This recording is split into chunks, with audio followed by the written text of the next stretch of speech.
Hello, this video is brought to you by my supporters on Patreon and my members on YouTube. Minasan, arigatou gozaimasu. My name is Kurt Bell, and this is my daily good life meditation. It's an exercise that I do each and every morning, a little bit after waking up. It's now 4:55 a.m. on the 15th day of January 2024, date 3:35 in my countdown to retirement. I do this video to remember my life objectives and principles, those which are outlined in my book, Going Alone, which you can get a copy of from the link down in the description. I also use the time to think about the last 24 hours and how I did with the challenges and opportunities that I met. I think about the coming day and plan for the coming day, and then I prepare myself to die. But before I do any of that, I like to read a poem. So today I'm going to turn again to Walt Whitman. We're going to read a poem of his titled On the Beach at Night. No, I actually hadn't yet read the one before that called Aboard at a Ship's Helm, or did I? I don't think I did. Let's give it a try. No, I did indeed read that one, yeah. Sorry, I'm not quite fully with it today. It's funny how some days I wake up and I'm like engaged, and then other days I wake up and I'm like befuddled and confused, and it seems to sometimes just be I'm sure there's underlying causes, but today's one of the latter ones. I'm just not quite with it. I did read that poem. Today I'm going to read On the Beach at Night. How long is this? It's a pretty big poem. Here we go.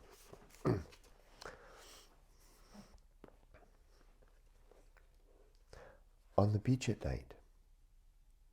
On the beach at night stands a child with her father, watching the east, the autumn sky. Up through the darkness, while ravening clouds, the burial clouds, in black masses, spreading, lower, sullen and fast athwart and down the sky, amid a transparent clear belt of ether yet left in the east, ascends large and calm the Lord star Jupiter, and nigh at hand, only a very little above, swim the delicate sister, the Pleiades.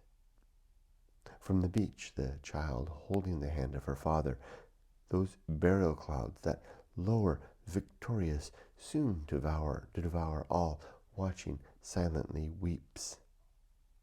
Weep not, child, weep not, my darling. With these kisses let me remove your tears. The ravening clouds shall not long be victorious. They shall not long possess the sky. They devour the stars only in apparition. Jupiter shall emerge. Be patient. Watch again another night. The Pleiades shall emerge. They are immortal.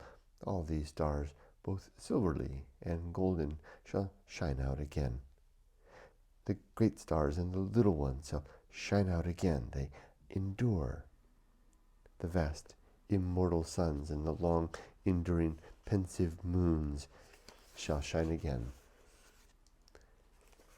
Then, dearest child, mournest thou only for Jupiter? Consider thou alone the burial of the stars. Something there is, with my life, my lips soothing thee, adding I whisper, I give thee the first suggestion, the problem and indirection. Something there is more immortal even than the stars. Many the burials, many the days and nights passing away. Something that shall endure longer even than lustrous Jupiter, longer than sun or any revolving satellite, or the radiant sisters, the Pleiades. He always goes back to God, doesn't he? I think that's what it is that's not interesting to me about Whitman, is his constant turning to God. It's just because the idea of God doesn't interest me. I mean, I understand the sentiment. I know the placeholder it can be. I guess I'm more struck by the apparition of nature in its nakedness, the the cold stars, the deep depths, the ticking of seemingly endless time without the warmth behind it, which I cannot apprehend or see. But Walt Whitman seems to see that and calls to it and asks the child in his poem to ask why she doesn't mourn only, why she mourns only for Jupiter. What about the stars, and the thing beyond that further? That sentiment just doesn't do it for me. It's a beautiful poem, well written, really rolls off the tongue, even though I made a couple of mistakes there. But Whitman just doesn't quite do it for me. I'll keep on reading though. I want to get my best taste of Whitman that I possibly can.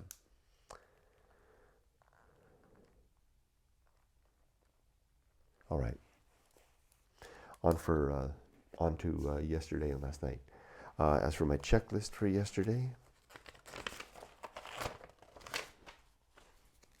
I have just a couple of things on the work column. It was Sunday, so I didn't do work, so these aren't crossed out, but I'm adding the list. These are the things that I think of during the week that I want to make sure I attend to come work when work resumes tomorrow on Tuesday. But as for the personal column, I think I count 15 items there. I have one, two. These arrows mean these got promoted to tomorrow today. Today actually, 1, 2, 3, 4. 4 items didn't get finished. I did a lot though of these, so 11 items were finished. It was a productive day, even though I spent the day out and about with my nephew, reconnoitering, having a fun day together, and simultaneously reconnoitering my future home in Idyllwild, California, where I'll be living for the months of July and August this year. We had a good time, good talk. I really enjoyed my time with Parker. If you see this, Parker, thanks for spending the afternoon and early evening with me. I hope that Starbucks didn't keep you up all night. All right, more walking like Caesar yesterday. It's just happening constantly now. Ever since I gave up free will, and it's not that I gave up free will like I suddenly thought maybe free will's an illusion. That's not what happened. I had that thought 5 years ago, more than 5 years ago. What happened was, and this has been a couple of months now, I suddenly believed it. And ever since then, I began walking like Caesar. It's like whatever happens throughout the course of the day, my head is high, my nerves are calm, my thoughts are steady, and my resolve is clear. It's like a supercharged boost of simultaneous peace and maturity. It's such the strangest thing. In every setting, whatever happens, I walk with, I think the word would be alacrity. I'll have to look that up to make sure I'm using that word right. See, and I don't know where that word came from. All of a sudden, I'll have to look it up. Alacrity, another example. And a very acute awareness. Although I'm old, 60 almost, and so I'm tempered in my every function. Yet I'm in control. It's a really an interesting and very good feeling, and I think my wife notices it too. And I'm also more like the traditional image of a stoic man, quiet, more calm, much more calm, more stoic peace, and more like a rock through the day. I'm sure my wife is noticing that, although she's not interested in such philosophies, so we don't talk about that, but I'm sure she's noticed it, because I feel it. I definitely speak less, although you wouldn't know that for this video. It's about the same time I stopped sitting down. The only time I sit down throughout the whole day is when I sit in this chair to do this exercise periodically, to read, although I often read standing up as well. Although I've been a little too busy to read consistently anymore, but at my work desk, it's always standing now. Anyway, was a good day yesterday. I like this new person that I'm becoming.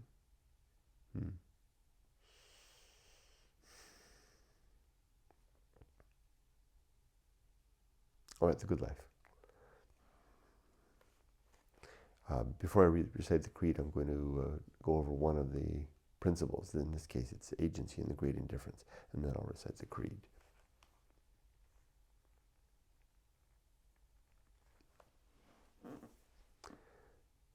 All right, the principle called agency and the great indifference.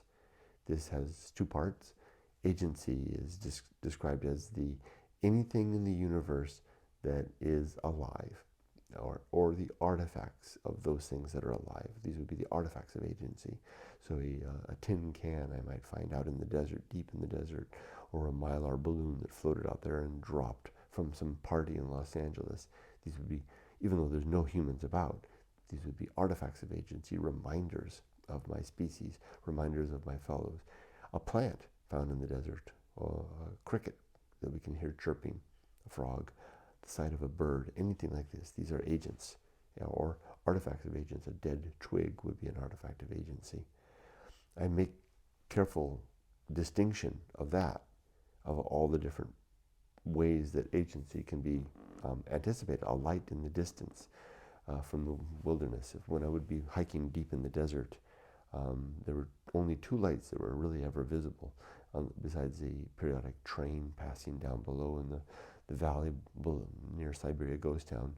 I could hear the whistle of the train, the horn of the train, the bell of the train, sometimes, of course, the loud diesel-electric locomotives, engines, diesel engines going, but I could also see the lights from the train. If it was a passenger train, I could see the light emanating from the cars, and it would remind me so distinctly of the warmth and humanity within. Once in a while, I could see headlights passing a little further off on Route 66.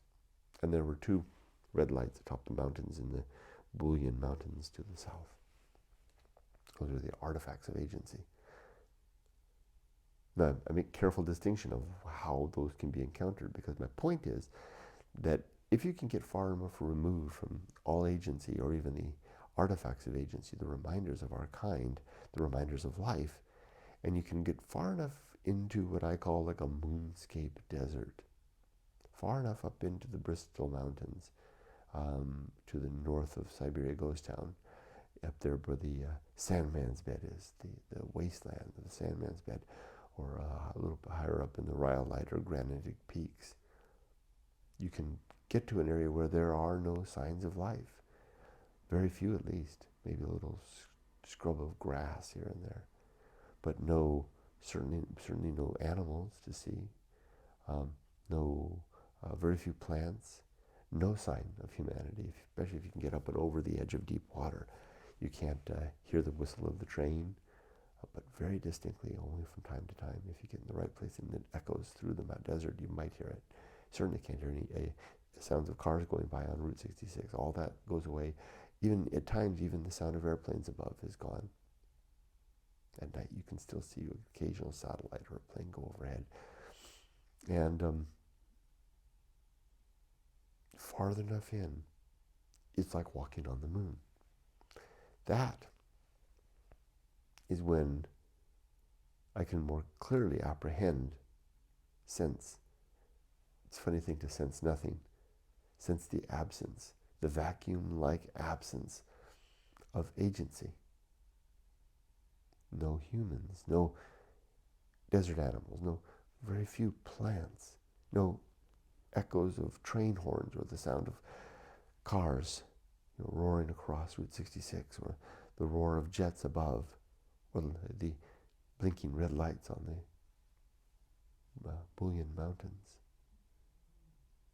And then I realize that I'm alone in a vast, empty desert, in a vast, empty earth, in a vast, empty solar system, within a galaxy, and then galactic cluster, and then universe at large. No agency superseding seemingly over it all. no God. I'm alone. This is the sensation that I call perceiving an emptiness that I call the great indifference. It's a sober recognition and realization, startling and rather earth-shaking actually for someone to encounter. The first time I truly apprehended it, I was rather shaken to my core. And I ran from that site. That was up on the volcano wilderness. That's one summit peak above Gasco Road in a different part of the desert. And I ran from it and came back a month later to see it again. And then to begin to formulate my thinking regarding this. This was the boon of going alone. This is the reward. This was the prize of that endeavor, going deep into the desert alone. To discover nothing and to then utilize that discovery, that recognition as the cornerstone of a creed that I would develop that would send me back to my fellows, armed with the awareness that I'm alone, and choosing, instead of despair, to build a life of purpose and meaning, contrived though it may be, in the face of the vast emptiness that's all around, and the vast eternity of nothing that's to come after life is complete. Thus is the great indifference, in contrast to the agency that is us.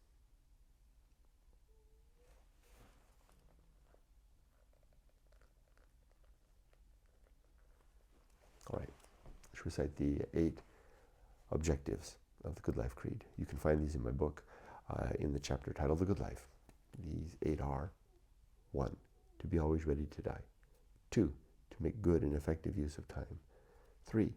To develop and maintain good and sound life principles. 4. To cultivate good emotional reactions. 5. To perform good actions. 6. To recognize true limits and true opportunities. 7. To do just one thing at a time, and do that thing slowly and deliberately and carefully. And then 8. To maintain my balance at all times. Not too far to the left or the right, but to stay upright, calm, and as much as I can in control. It doesn't mean I don't lose it sometimes. I certainly do, but it's less often these days. My 35 principles now, I'll just recite them in fast order. Let's see if I can mark them all down. Get 35 check marks. War, reason, homunculus, anchorhold, home of good and evil. Purpose, atomic principle, nature, pirate ride, maturity. Social principle, family, public speaking, temperance. Life will not go well. The horror show, that which must be born. Feast of Offal. Distraction, agency, and the great indifference.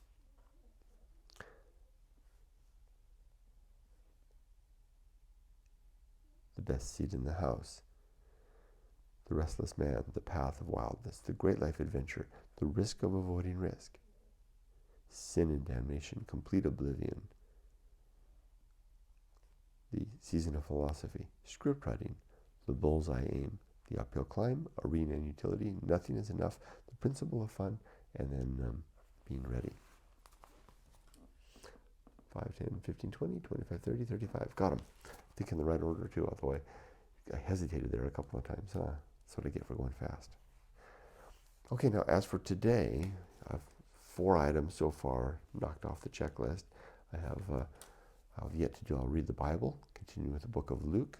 I'll complete my Good Life meditation. I'll update my journal. I'll update 5 YouTube videos with fresh assets generated by AI. I'll create, edit, I'll locate, edit, upload 3 YouTube shorts. I'm working on the credit thing. I'll work on this book that's going to Juliana.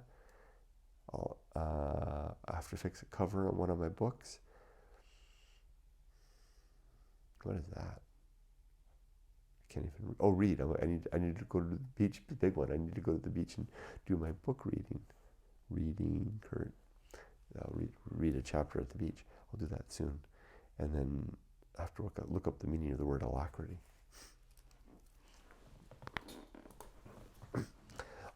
Also, it's a day off, so I don't have work, so I'll enjoy the day with my wife. She has some stuff she's working on, her personal stuff as well. So we have this more interesting, peaceful days that we have of the couple that have, their kid has grown and practically gone.